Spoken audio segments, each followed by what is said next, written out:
नमस्कार। आज मैं आपको बताने वाला हूं अपने अगले वीडियो में कि स्वामी विवेकानंद जी ने विवाह क्यों नहीं किया। विश्वविद्यालय के उत्तरार्ध में उनके पिताश्री को यह ख्याल आया कि नरेंद्र का विवाह कर दिया जाए, क्योंकि उनके पास बहुत सारे रिश्ते स्वामी जी के लिए आ रहे थे। कुछ रिश्ते तो ऐसे थे कि जो चाहते थे कि नरेंद्र को हम विदेश भेजें और पढ़ा लिखा कर एक बहुत बड़ा आदमी बनाएं। बहुत सारे कन्याओं के पिता उनको अपना जमाता बनाने के लिए उत्सुक थे। अब ये थोड़ा सा लालच नरेंद्र के पिता के मन में आया।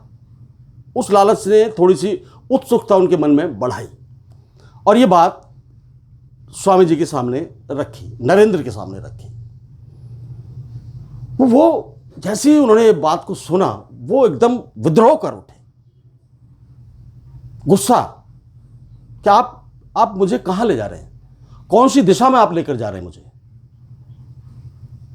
इन सब चीजों से मेरा जीवन समाप्त हो जाएगा,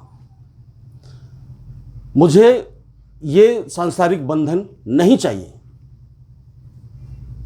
विवाह के बारे में उनके दिमाग में पहले से ही एक कसक थी, एक हल्का सा, जिसे कह सकते हैं हम, एक कंफ्यूजन सा था। एक बार हुआ क्या था कि राम की कथा सुनकर स्वामी जी घर वापस आ रहे थे, तो रास्ते में देखा कि एक महिला और पुरुष आपस में झगड़ा कर रहे हैं, आपस में जोर जोर से चिल्ला रहे हैं एक दूसरे के ऊपर। उन्होंने किसी से पूछा कि ये कौन है, तो उनको बताया कि ये आपस में पति और पत्नी हैं। पति और पत्नी है सुनकर एकदम सन कि ये जब पति पत्नी है तो आपस में झगड़ क्यों रहे हैं, क्या इसलिए इन्होंने शादी की थी झगड़ने के लिए। उनके दिमाग में देखिए उस बात से क्या बात आई। उन्होंने सोचा कि श्री राम ने भी सीता माता से शादी की है, क्या वो भी ऐसे झगड़ते होंगे। यदि ऐसे झगड़ते होंगे तो उन्होंने शादी की ही क्यों।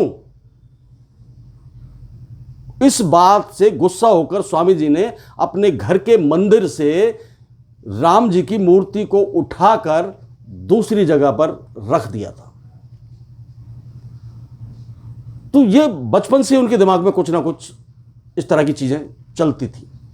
हालांकि उनका मकसद शादी के लिए मना करना, अपने माता पिता के हृदय को दुखाना नहीं होता था।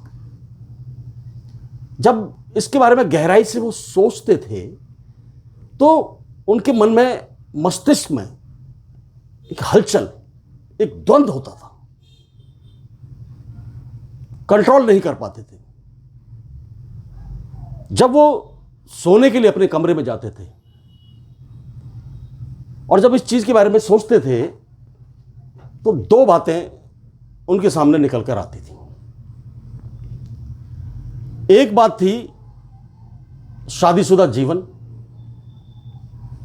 विराट जिंदगी, ऐशो आराम, पैसा, वैभव, खूबसूरत पत्नी। इन सारी चीजों से हटकर जब वो सोचते थे आध्यात्मिकता के बारे में, तो उनके दिमाग में आता था सारी दुनिया की वासनाओं पर विजय प्राप्त करने वाला व्यक्ति, इन सब मोह माया से दूर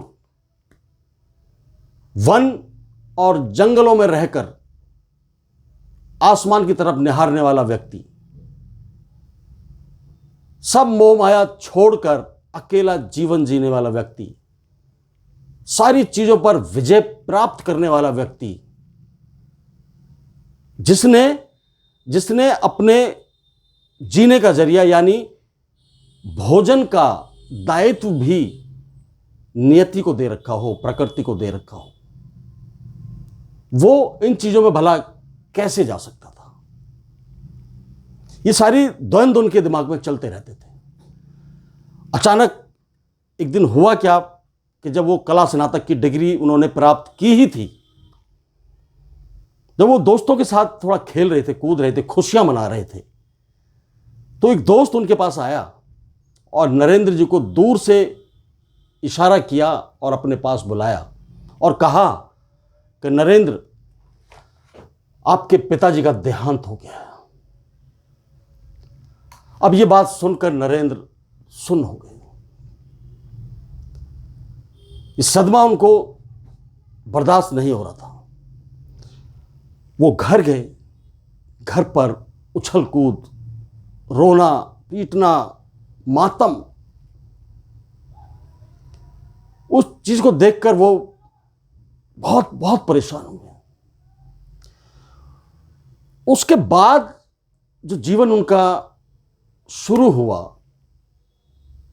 वो जीवन क्या शुरू हुआ कि सारी खुशियां उनकी छिन गई। एक बहुत बड़ा पेड़ उनकी जिंदगी का गिर गया।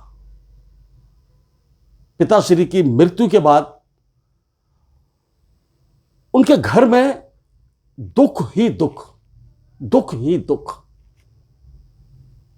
आपस में बहन भाइयों में संपत्ति के बंटवारे को लेकर कलह,